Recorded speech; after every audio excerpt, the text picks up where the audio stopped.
This is the No Stroke Podcast with your co-hosts David Dancero and Michael Garrow, helping you to support and thrive in life after stroke. Their podcast is designed for educational and community support purposes only and should not replace medical treatment and guidance of your own health professional team. Welcome to the No Stroke Podcast. This is our third episode in our fourth season. I'm Dave Dancero. I'm here with my co-host, Michael Garrow. Hi, Mike. How's things going, David? Nice to be back.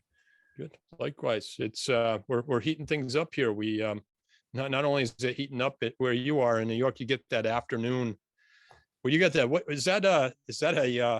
What exposure is that you always look like you're baking in the afternoon?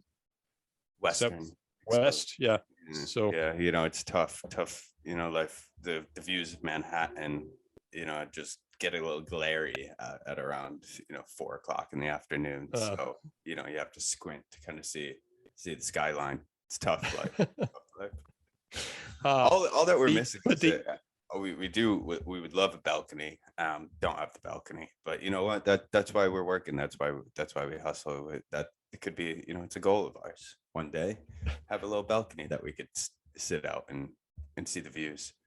Go live off the balcony. That would be, we might be muted the whole time, but so I had to get a little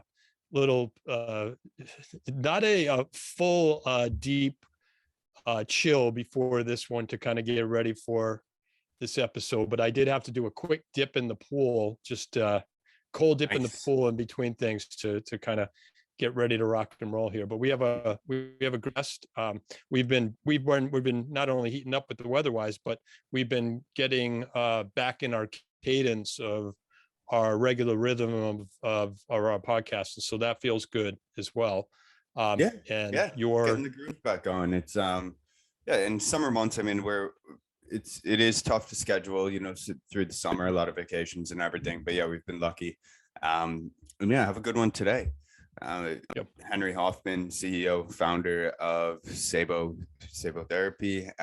It's a group that, I'm sure a lot of our listeners are familiar with, who might have used the device. They've been around since 2001. Early days. Henry will kind of give the origin story, but that was a good discussion. Henry, he got connected through us from Dr. Carolyn Brown, who is a past guest, who runs now Stroke OT. She was working for him kind of in the early days of Saebo, and as he was kind of hitting the ground, trying to get these devices out into clinicians and ultimately patients' hands. So. Yeah, so this is a good one. We just you have something for in the news before we bring Henry in. I have a quick question for you. I did find the cover in the news last week. We talked about Lindsey Vonn and her feature story with her mom on Brain and Life. Did she give you a buzz? You know what, my DMs have been quiet. She hasn't snuck in there to give an update on coming onto the podcast, but persistence pays off, David. So we're keeping the hope alive. Yep. And I have we'll go from there. I have a good feeling, because there's too many parallels in your stories, so we're gonna keep giving some nudges. So what do you have for in the news? A little snippet. I think it's, I have reached out, hopefully get this group on as a guest to really dive into it. I haven't really got my head around exactly what the science is, but it was a study out of NYU, and it was around a algorithm and machine learning tool that is able to detect kind of movement for stroke rehab, right? So like the precise and accurate movement intensity for stroke rehab patients. It's called the Primsky digital tool. And really this tool is meant for therapists to use during the observation and evaluations of folks with upper arm and lower arm paralysis. So they've apparently kind of trained this algorithm to works similar to like a, the speech recognition tool on your phone. When you talk into it, it's kind of tracking and then spits out the words as text on the screen. Apparently what this algorithm does is, through wearable sensors and kind of video, be able to track what that patient's doing currently and kind of give that range of how long it would take to kind of get to a next level of range of motion through this algorithm. Kind of learns things. So I don't know if I explained that very well, so we'll hopefully have the group on who actually led the research to kind of dive into it, because it's pretty interesting. Application of some of this AI seems pretty kind of nuanced in the field, so it would be cool to kind of see the direction that they're trying to take it. Yeah, interesting. Let's maybe we'll get that in the notes too. I'd like to take a look at that as well. Can follow up and get them on to talk about it more. But that's a good one. And I'm not gonna make any excuses. I'm not up on the stroke news this week. I think I told you, and I'll share. I started I went back to school in a little bit of a way, and to some taking an evening course at community college on UI UX. So it's really very, very interesting, and it's I'm already starting to look at things in a different lens, from a sort of a design or a usability lens. And I didn't realize just how much time it would take, but it's all good. I'm really enjoying. I'm glad I enrolled. So it's a little for the audience who might not know UI UX, give the 30,000 foot view of what you're trying to learn here. Well, I'm just looking at in terms of design, and this is user interface and user experience, or user design is it can apply to a lot of different areas of not only manufacturing, but this is particularly specific more to apps and digital. So a lot of the exercises and a lot of the homework is specific to, web design and usability testing, and a lot of the terms that I've worked on with other teams and projects that I'm on. A lot of the language is now making better sense in terms of the tools that are used to do the testing and to collaborate. So it's keeping me it's keeping me up a little bit later than I'm usually up at night, making sure, because it's twice a week. So I've got 4 more weeks of learning, and then hopefully I can apply some. Maybe I can use some of the lessons learned to give a couple of tweaks to a few of our sites too, as well. So yeah, and you know what, I could already see, like, the photos in your background there on the wall. You've already, they're already a little straightened up, more organized. It's you're applying this to your art collection as well, David. Yeah. I don't have a lot of negative space in my background. I think that's the term that I should be using. Yeah, not negative space. What? Certainly not. But hey, interesting. Glad you're taking the course. You never stop learning, so keep it up. It'll be certainly something that's practical for you. So yeah, let's jump into the podcast. Again, we are joined by Henry Hoffman, CEO and founder at Saebo Health. Great conversation, great guy. He's been in this stroke space for a long time. Truly passionate about it, and I think that really comes out in the episode. And as always, if you guys are interested to connect with Henry, we've left information in the show notes, and you can find him at Saebo.com for the whole product log and everything that they have on offer. So with that, let's jump into the episode. All right, welcome back to the No Stroke Podcast. Today we are joined by Henry Hoffman.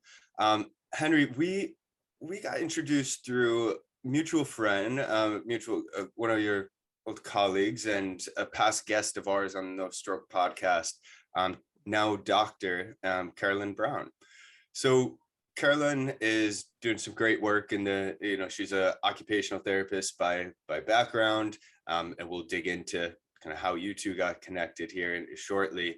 But again, when she said that, she knew you, we got quite excited because Saebo is something, especially in the stroke rehab space, that a lot of people know. It's a great set of products, and we're excited to dive into the origin story, your background, and really the evolution here of what's to come with Saebo. So I'll let you kind of get started. Can you, for our listeners, can you just give a bit of background on, yourself, kind of what short journey and kind of how you got to where you are today? Yeah, well, it's always good to see you guys, and thanks for having me on, and excited to talk today about what's up and coming in the stroke industry.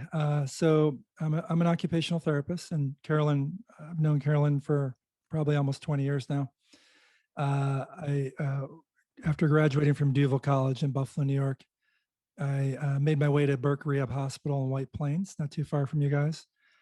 And it was there where the thought of Saebo started. At that time, my brother was in North Carolina as an OT as well.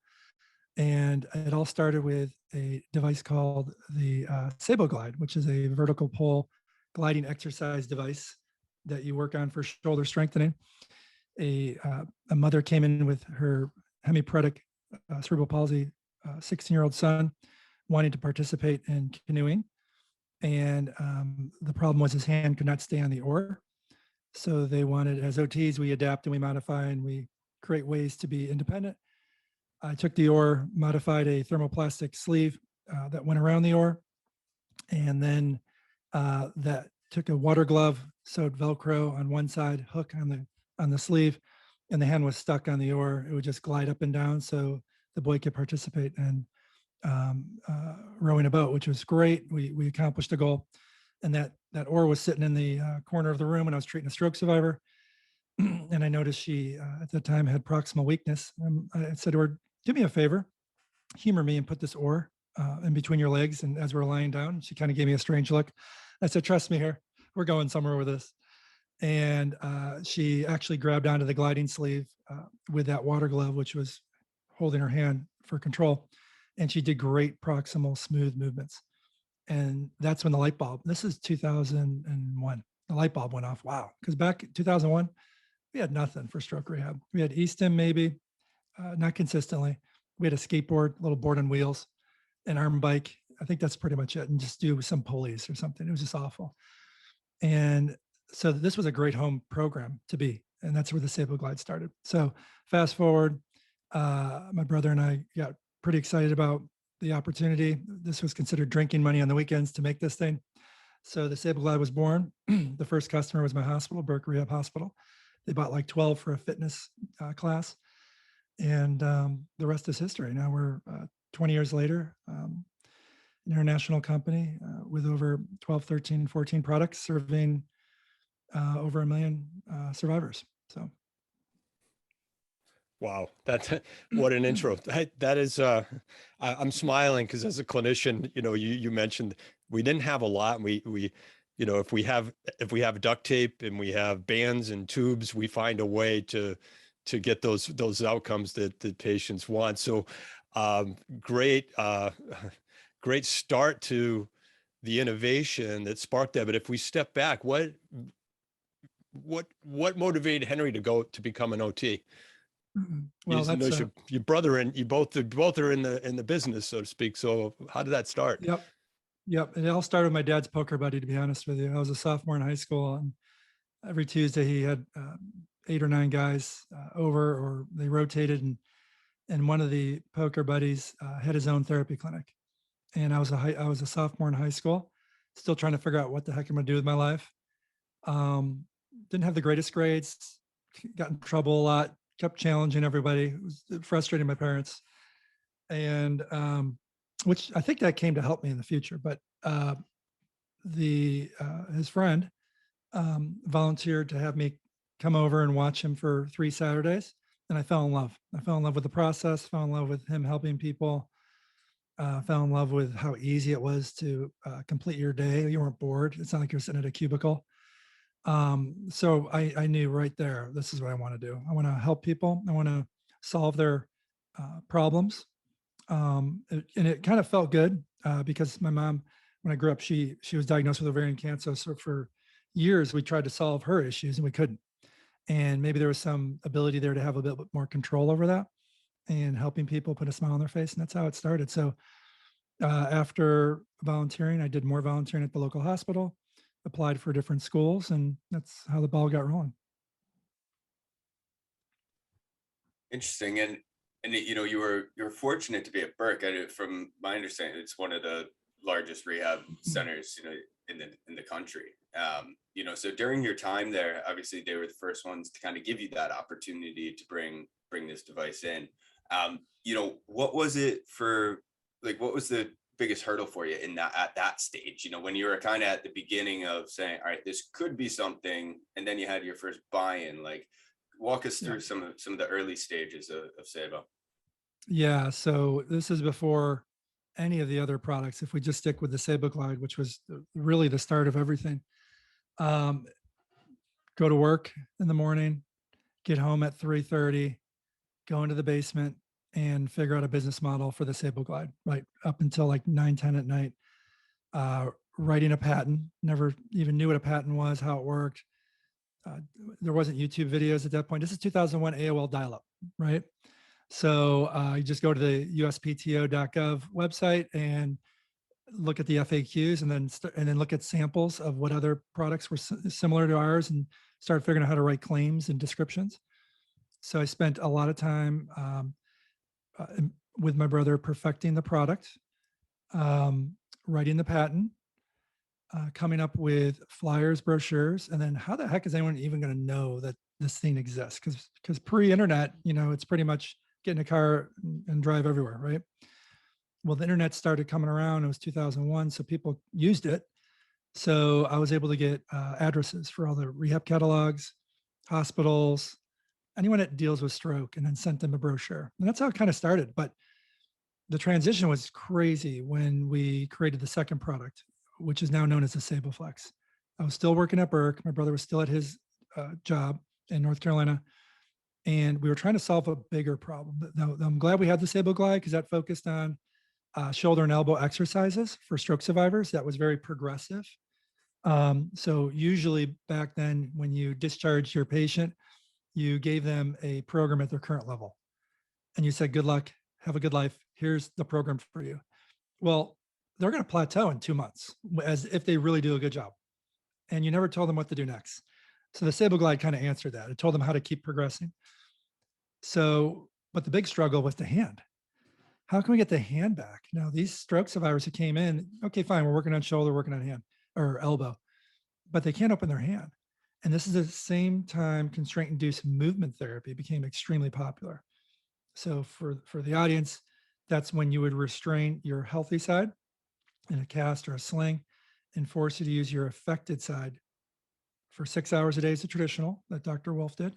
And then they had some modified version, which was 3 hours or 3 times per week at a shorter duration. And that turned out to be very effective for the right patients that qualified. The problem is 20% of those stroke survivors that come into a clinic do not only qualify. 80% do not qualify because they don't have enough finger extension. So our job after developing a Saebo Glide was, how can we help patients use their hand? Because we were doing hand over hand assistance as therapists. We were taking our hands, putting them over the patient's hands, having them grab a cone, or, back in the day it was a cone. God forbid you use a cone now. There's so many better things you can do, or a ball, have them transfer and then pry those fingers open. But the problem is you're not going to live with the patient. And Lord knows they don't want me living with the patient. So how can we replicate that mechanically? And that's when we started the birth of the SaeboFlex. And so once we created that SaeboFlex, and I was still working at Burke and John was still at his clinic, we saw someone for the very first time pick up a ball and let go of it. That has never been done prior to that. Literally pick something up and let go of it. And that was huge back then. Now people take it for granted. They assume that should happen right away. It's kind of like chronic patients and acute patients are very similar to chronic therapists and acute therapists. And in a chronic patient, if they can pick their hand up and let go of it for the first time, there's tears because they've had 10 years of hell. acute patient, you give them a Saebo-Flex 3 weeks into therapy. Well, okay, this is cool. There's no emotional reaction because they're assuming this is the process. Same thing with therapists. When we used to teach therapists, chronic therapists, meaning I've been doing this a long time. Hey, fit your patient with a Saebo-Flex. They're jumping up and down because they have years of struggling with not being able to do that. These new grads, they're assuming this is the normal process. So it's kind of funny how that works out. So once that product showed that it actually works, we decided, hey, let's do a 1 week and 2 week boot camp. But wait a minute, we don't have a clinic because we have no money. Well, how are we going to do that? So let's go to a local hotel conference room and tell them we want to use their space. And then let's put an ad out in a stroke magazine to see if we can find patients who don't qualify for constraint-induced movement therapy. And they can come and hang out with us for a week and get fit with this device. And at that point, I had to make a decision, a tough decision, to resign at Burke and go all in. And so I packed up my bags from New York and moved to North Carolina, and that's where it all started. Sunny Charleston, if I'm not mistaken, right? Or are you? I'm in Charleston now, but the Saebo headquarters is in Charlotte, North Carolina. Nice. Yep. It is gorgeous. It's gorgeous down there. I was just there for a wedding recently. Beautiful part of the country. So is that where most of your team is, like where the manufacturing's based out of, everything? Or are you guys kind of headquarters? You have some different headquarters across the country? Yep. So the main headquarters is in Charlotte, which is 3 hours away from me. I'm 3 hours south. And that's where the warehouse is as well, all the employees. And then we have a subsidiary in the United Kingdom. So it's called Saebo UK. And then post-COVID, it became super easy to go on Zooms and do a lot of this work now via Zoom. And then probably every other month, we get together as a team, do more planning sessions. And our R&D engineer team is in California, so that's easy to communicate with on Zoom as well. Cool. Yeah, because that's kind of what I as you go onto the Saebo website and you kind of see the plethora of products that are there, for upper arm, lower arm extremity, like you've really built an extensive product log, and you also look at the plethora of patents that you have under the name as well. It's for two guys that started out as a occupational therapist, you've kind of transitioned into this medical, well, it might not be classified as medical device. Are you a medical device? Do you fall under that category? Yeah, so it's the medical, excuse me, it's a medical device company. And, we've always seen ourselves as stroke educators, providing solutions because we're OTs and we educate. And the company really, for the first 12 years, we were on the road every weekend doing a 2-day course, because in the beginning it was just the Saebo-Flex and the Saebo-Glide. And we would have to do 16 hours every weekend, 2 8-hour days. And we were booked 45 weekends per year. We went through education companies to book those events. So we were pretty much living at the Charlotte airport, just send the mail to gate 25. But looking, kind of coming full circle, and none of this would be possible without the team that we have at Saebo. Although we're having the podcast, you could have the podcast with anyone at Saebo and get a wonderful story.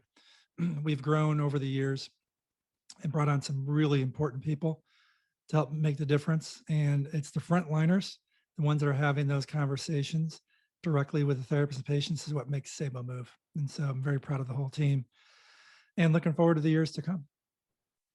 Yeah. So maybe let's dive into that process. Like, how do you identify new products? Like, that full kind of product ideation phase for you guys. Is it speaking with patients and then trying things out, and as you move, you find success? Or how's that usually? Yep. Well, those rehab catalogs are 4,000 pages. We have a competition, stay blindfold and just pick a page and say, okay, we're going to do that. No, all kidding aside, the product line was strategically created based on science and based on need. So one of the, I think, strengths of Saebo is it's a therapist-run business for therapists by therapists. It's not 4 engineers out of, some robotics school trying to understand what therapy is, or, 2 businessmen with MBA degrees saying, I know stroke rehab. It's literally therapists, they're sweat and tears, struggling with therapists on a daily basis, figuring out what the needs are. And no offense to the MBAers or the robotic school people.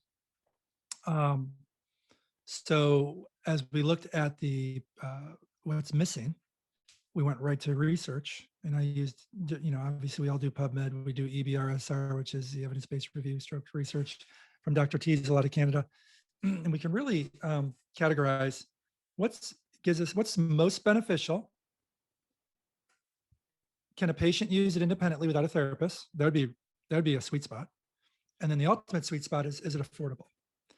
So something Saebo will never be is a company that sells to patients products that are thousands of dollars. We need to have these solutions under, at least most of the solutions, under a few $100. The average median household income is getting lower and lower. Let's say it's $60,000. That's not the average household median income for a stroke survivor, because they just lost half of their income, right? So our job is, okay, what's proven to be beneficial and effective? So it's not, some type of junk science. What do therapists need that they don't have today, or what can we improve upon? And then we go to the drawing board, and I work with the team in California. That's our engineer team, our R&D team. And we iterate. So we're on weekly Thursday calls, discussing many products, product improvements. They send back a prototype, and the prototypes are nasty in the beginning, they're supposed to be. And then it goes through major iterations. And the good news is I see patients all the time that come fly in and get some therapy. So I have access to them, and they go through the process with me, and they give me the feedback, and we tweak it again. And finally, it gets to a stage where we all agree, this is probably the best we can do. Checks all the boxes: therapist box, patient box, our box, price point's good. And then we finally go to finished production. And then we have a whole marketing team, has a whole product launch process and an education process. And so from start to finish, it could take, as long as 2 years. So Henry, as you continue to scale, you talked about being mindful of the end user, the consumer, in your case, that, and we've talked about this on our show many times, is that, one of the biggest barriers we see with a lot of products and innovation is that too high of an acquisition for the user to use. Sometimes therapists, because of that, are guilty of not exposing their patients to that because they don't want to disappoint them, for lack of better terms. How are you facing the barrier of even at that price point, where are patients, are they asking you about reimbursement? I guess is the easiest way. Is this something that can get covered? So it's funny you say that, and we joke about this, and because we do see ourselves as one of the most affordable leading stroke companies, probably the affordable leading stroke company in the industry. And we have products that are $78, and we'll get an email saying, can we break this into monthly payments, or can you offer discounts? And I'm like, and the $78 products, we're trying to give away at very low margins, just as a way to help them, and they're still struggling. So the part that we chuckle with in the back of the room is, how on earth can we continue to see these research funded articles continue to push out high technology stroke studies? And why do we keep funding them as a whole, collective whole? Why are we funding? There's 1,300 upper extremity, for instance, RCTs for stroke. And the most of them, several hundred, are geared towards robotics. Now, you brought up reimbursement, you brought up the end user. You can't say end user and robotics in the same sentence. Robotics are for hospitals. And so, we continue to still fund these very expensive products so they can give us the same results we've heard over 200 times. It kind of improved, but the results showed it's good when you combine it with regular therapy. Okay, do we have to do one more study to show that? So let's say it does improve to the point it's significant improvement. Do you really think Mrs. Jones in Brooklyn in a 4-story walk-up will ever have a $90,000 arm robotic device? So looking back, and when we get these emails saying, gee, can you break up the payments of that $78 device? The biggest frustration at our office is, let's continue to iterate and continue to improve on, of course, non-robotic augmented devices that move limbs because they need movement, that will allow them to have a meaningful life based on neuroplasticity. But let's continue to make sure it is as affordable as possible. And you mentioned reimbursement. Insurance companies are not trying to provide products to patients. Let's just be 100% clear. They have shareholders they have to answer to. So it's going to be very important that they don't create products, future companies don't create products thinking there's going to be reimbursement. Because a lot of these new companies come in and they're thinking there's going to be reimbursement. So they have these great solutions that are normally 20,000, 15,000.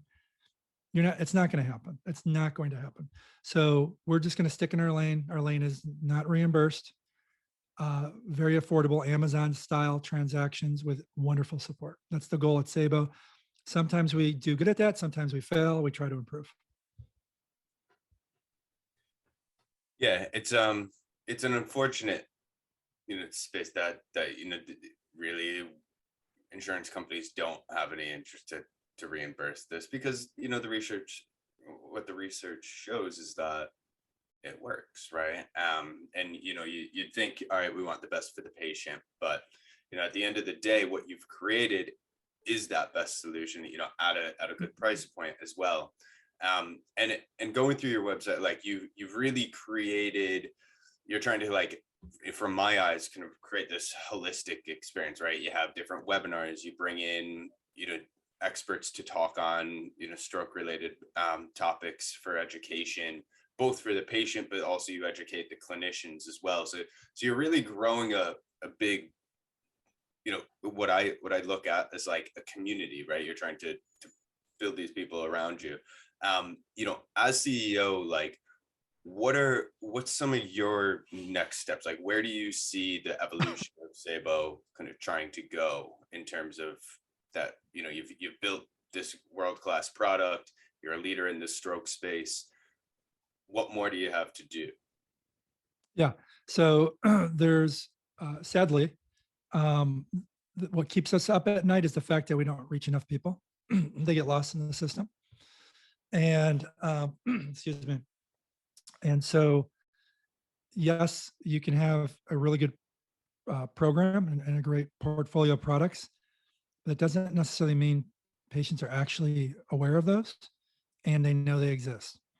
And so, all of our jobs at Saebo is, how can we enhance access to patients? When you think about the journey process, they get admitted to the hospital's first job is to save their life.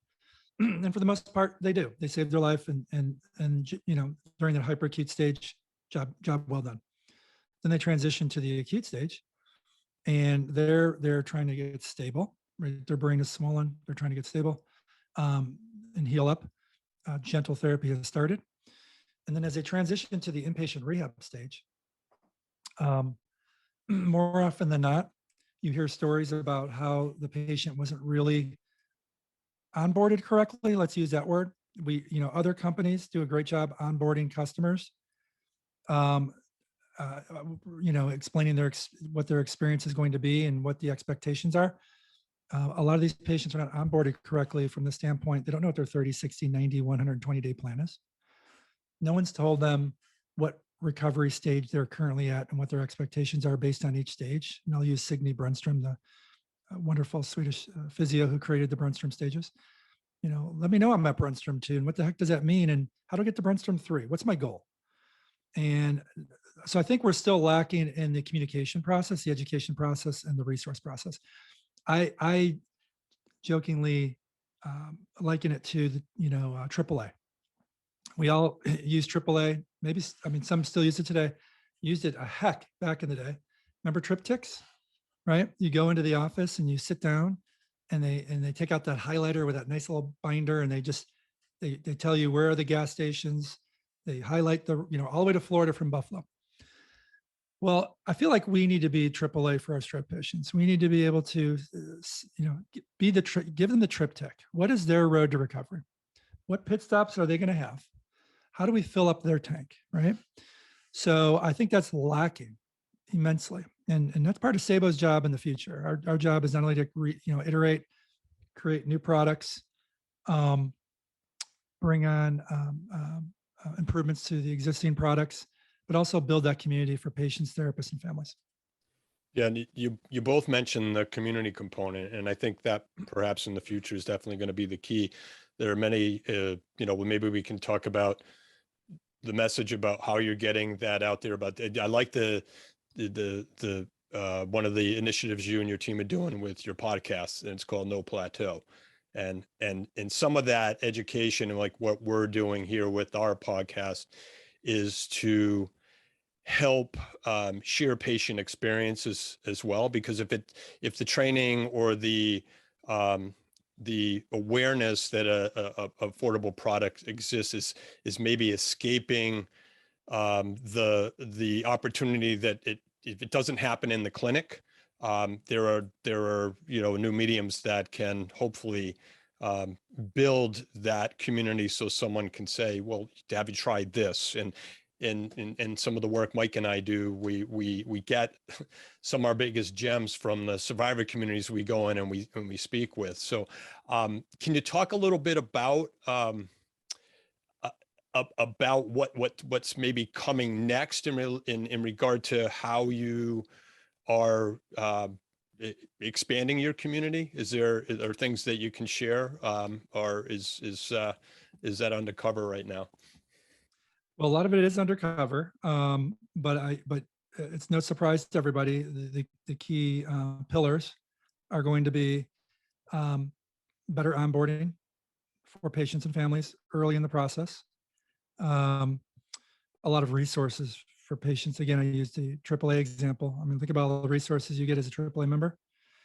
So I think the resources are going to be key. The communication with a specialist will be key. When you think about the journey of a stroke survivor, there are therapists that treat stroke, but there's not a lot of stroke therapists or neurotherapists. And that's a big difference. And so when these patients get discharged from whatever hospital, and then they go 45 minutes back to their suburbs or rural community, it's over. And I hate to be that blunt, but it's a gamble. I mean, if you live in a metro and you have access to that same hospital that are neuro experts or neuro nerds, you got a good chance. You got a fighting chance. But far too often I see the opposite. I see the patient who lives 45 minutes away from a major city, and their quote unquote therapist that treats stroke is someone who 90% of the time is treating ortho. So if you're treating ortho 90% of the time, you get the occasional stroke, game over for that stroke survivor. And I hate to be that blunt, but you see it over and over. And the luckiest ones are the ones that go through spontaneous recovery. So when you have that stroke, not to digress too much, but when you have a stroke and you're in that sub-acute phase and your area surrounding the core that died in the cortex is still alive but very weak, that area has a fighting chance. It went through shock and awe, but it has a fighting chance to come back. And as it comes back, it comes back really quickly with blood supply, and that's the spontaneous recovery. But for the folks that don't get that spontaneous recovery, that's when their first plateau starts. And this may be right when the chronic phase of stroke kicks in, 3, 4, 5 months. And guess what? They're discharged. And oddly enough, and sadly enough, patients are in the inpatient hospital for 2 weeks now, 1 week. It's not enough time. So they're discharged, they go home. They are now, they've hit their first plateau, and they're going to hit many plateaus. Let me just be clear. Saebo's tagline is no plateau in sight. Our podcast, that's going to be starting soon, the No Plateau podcast. All of us on this call plateau. We plateau as dads, fathers, athletes, employees at work. But what we do is when we plateau, and think of like an athlete, if Tiger Woods plateaus, he plateaus on his swing all the time. Then he modifies his swing, he edits his swing, and then he perseveres and pushes through that mini plateau. So I call them mini plateaus. So we edit all the time as we plateau, and then we persevere, and then we hit our next plateau. We just don't have permanent plateaus, and neither do stroke survivors. In fact, stroke survivors are not plateauing, treatment options are plateauing them. And that's the big tagline. So as they go through this process of having these mini plateaus, they're also rewiring their brain because they're with hopefully a neuro nerd or a neuro expert, a neurotherapist, not a therapist that treats stroke or neuro, a neurotherapist. That means, what is a neurotherapist, guys? It's someone that goes and takes all the neuro certifications that are available. It's someone that reads all the articles on a monthly basis. It's someone that has 90% of their caseload is neuro. So guess what? That's not a majority of our patients. So why is Saebo building this community? And why are we talking about that? We're trying to help the majority of the patients that are 45 minutes away from that hospital that saved their lives, and that's going to a clinic that treats mostly ortho. And so now they're going online, Amazoning it, Googling it, and they're lost and they have tons of questions and they're looking for answers. And that's where we hope to help them. It was the first time I didn't interrupt somebody that was saying plateau, because plateau is something that, we hate saying on this podcast, but I think the way you just explained it, makes a lot of sense, right? And I think it's how a stroke survivor interprets that and how clinicians really explain that process like you just walked us through. Because and the way you put it into every walk of life, it happens, right? But it's how you interpret that, kind of self-realize, like, all right, this is what's happening. This is the stage that we're at, but how do we get to that next step? Unfortunately, like you said, stroke survivors often don't have that support and that nudge to say, all right, this is where we are, but how are you going to get to the next step?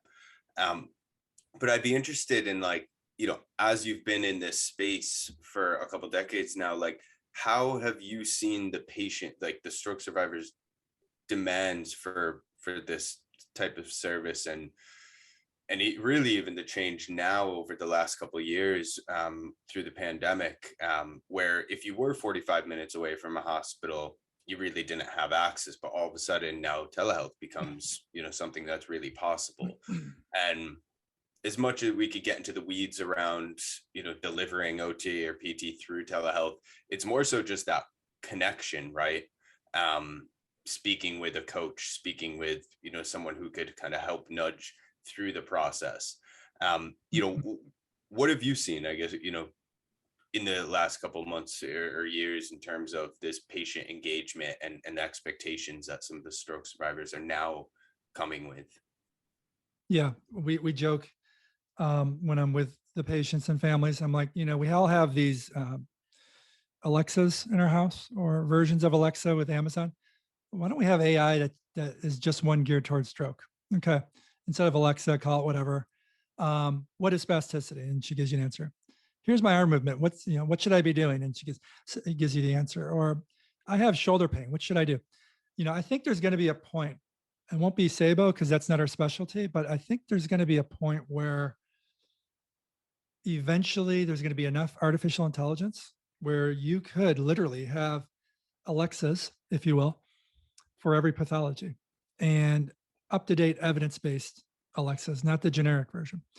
But if we dial that back, because that's not going to happen in the next couple of years. I don't think the demands have changed too much from the patient side. I think the delivery model has changed. And I think, COVID, we've been talking about telerehab for 30 years. And every year it's going to happen. Every year it's going to happen.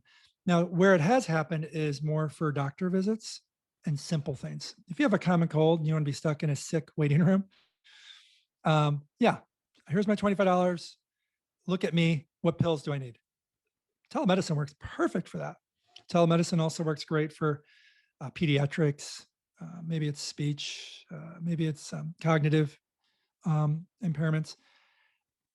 Good luck trying to successfully have telerehab for someone who has a hemiparesis, who you physically need to help. And the caregiver, your 82-year-old husband, is not going to do it, right? So So I think we're very much a long ways away from having a successful neuro telerehab model for people with physical impairments. Now, you could, if you had tools that come along with the telerehab experience that they can purchase in a package that augment the movement. And that's something I think Saebo could, gravitate towards because we have those tools. But it is still a process to get patients comfortable with that experience because they do want to be right in front of you, live and interactive. So I don't think the demands have changed so much because patients still have the same issues. I do think it's still going to be a struggle. I do like the direction the mental health community is going with coaching. And there's a lot of products you can purchase where it comes with coaching hours and sessions.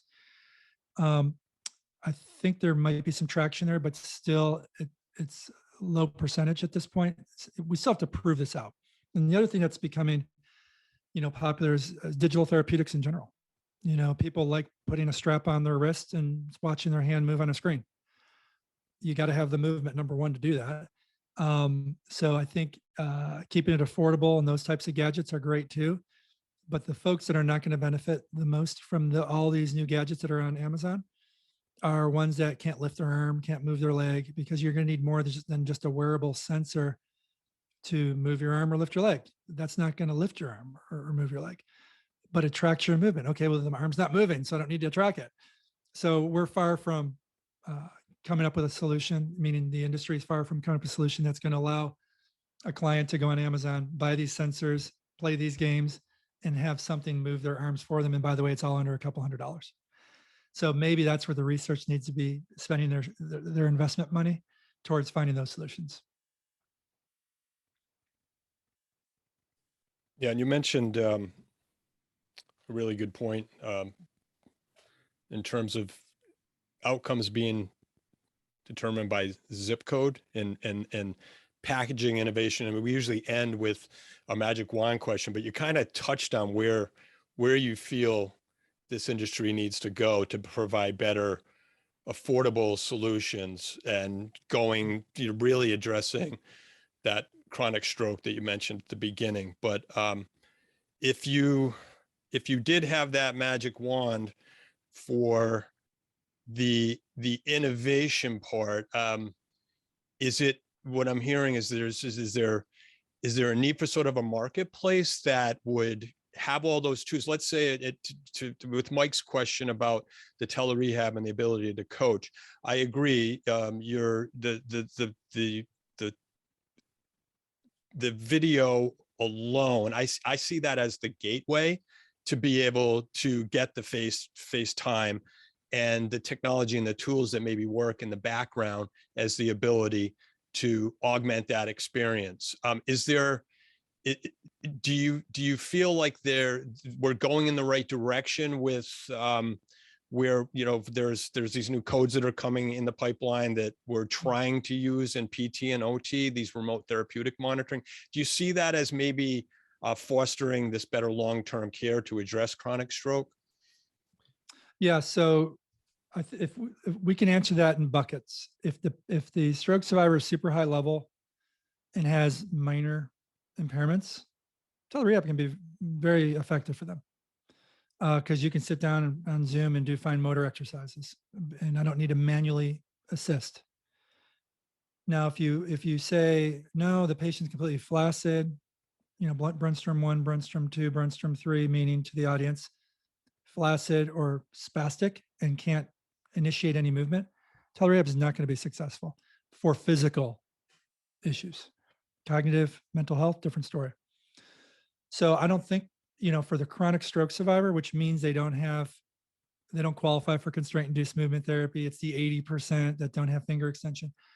I don't see that being successful until UPS shows up at their front door in a box with all the solutions, and they can easily put those solutions on with someone on the other end of the Zoom call. Magic wand moment. I would say, and it's sad that you have to say this, when you think of stroke, so stroke is pretty common, right? It's very common. But it's almost niche when it becomes a neuro expert.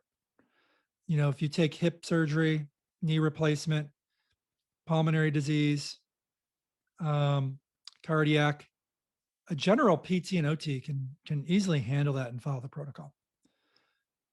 If you want to be not a therapist treating neuro, but a neurotherapist, you're signing up for working harder. You're signing up to stay in touch with what's the latest.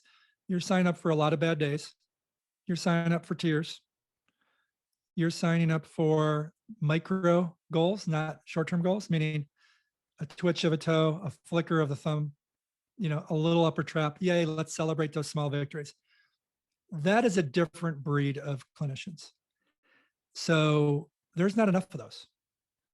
And in a perfect world, I would want a neuro nerd in every zip code, or a neuro clinic that houses neuro experts in every zip code. That's a perfect world.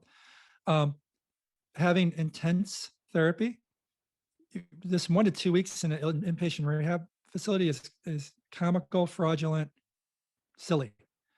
There's so much to do and so little time. And the biggest wand moment would be the clarion call to all therapists, all universities that teach therapists, all rehab hospitals. Stop compensating your patients early on in the recovery process because your insurance companies are telling you to put down a FIM score. FIM scores are these scores that dictate what level of independence they're at so they can boot them out of the hospital. So as OTs, we're learned early on in the education process in school, in fact, teach them how to do one-handed things as soon as possible. Okay, that's pretty much telling your brain, stop firing signals and rewiring because I'm teaching the other side to do everything as quickly as possible for insurance reasons, not because it's going to help neuroplasticity. Do you realize that still happens in 2022? Did you realize teachers are still teaching that? So the magic wand moment is you get admitted to the hospital. You're not going to once by a therapist teach you how to do independent ADLs one-handed. You know what that is? That's a video series that your family's going to review with you at the cafeteria when you have 9 hours to relax. Do you think we went to school 5 hours of training to become a glorified shirt donner or one-handed, is my designation the one-handed expert putting on shirts? Or so I'm an ADL guy. I love function. It's important to make sure these patients are independent, but there's a critical window, and that critical window is in the first 3-4 months. And if you're going to spend most of your time teaching Mrs. Jones how to be independent and compensate to be independent versus force use, constraint-induced therapy type treatment, we're doing it all wrong. And don't ask me, just ask the science, ask the researchers. But the question is, why are we still teaching our students, and why is our supervisor still promoting this? And that's unfortunate because we're following the insurance reimbursement. So it's coming down from the top, right? So magic wand moment, switches day one with the new world. And patients will learn how to groom, dress, and eat by watching videos like we do right now on YouTube. It's a DIY project, in my opinion. Yeah, it's a great answer. And, one thing that, as you kind of hit on there, one thing, as long as David and I have been involved in this world of stroke rehab, it's, following the money, right? And seems like it's the same in the clinical world of what's being taught at a university level. It's a shame. And, hopefully, we could do our part to kind of move the needle and hopefully one day see that change. Because I think your answer to that magic wand was excellent. And one that, I think resonates with a lot of, I'm sure we have a mix of survivors, but also clinicians on this pod who tune into us. And I think that'll really resonate to them as well. So, it's been a great conversation. And, for our listeners, I think we've, really dug deep into the weeds of stroke, of Saebo. When you're not sitting behind your desk in Charleston, what's Henry do for fun? What do you get out and kind of clear your mind of the stroke rehab and the Saebo running a business world? Yeah, that's a great question. So the kids and family definitely keep me distracted from the business world, with the one daughter playing a lot of golf. So we're always rooting around at the tournaments, and the other one playing tennis. We're an active sports family. So kids occupy 90% of my life. So we try to spend as much time with them as possible to unwind and unload. Nice. Well, David, I'll let you wrap it up here. It's been a Yeah, pleasure. I just want to thank you, Henry, for your time today, and really, especially with your magic wand, speaking the truth on what needs to change, and really where we're at and where we need to be as a profession to serve this community the best. So we'll put all your information in the show notes if anyone wants to reach out to you. But in closing, is there anything that you'd like to say that we might not have covered? Any closing remarks? No, I think we did a great job kind of summarizing the state of the industry. And I appreciate you all having me on, and looking forward to having you guys on our future podcasts coming up. That'd be great. Super. Thanks, Henry. Looking forward to it. Thank you. All right, guys, you have a wonderful weekend. You too. Thank you.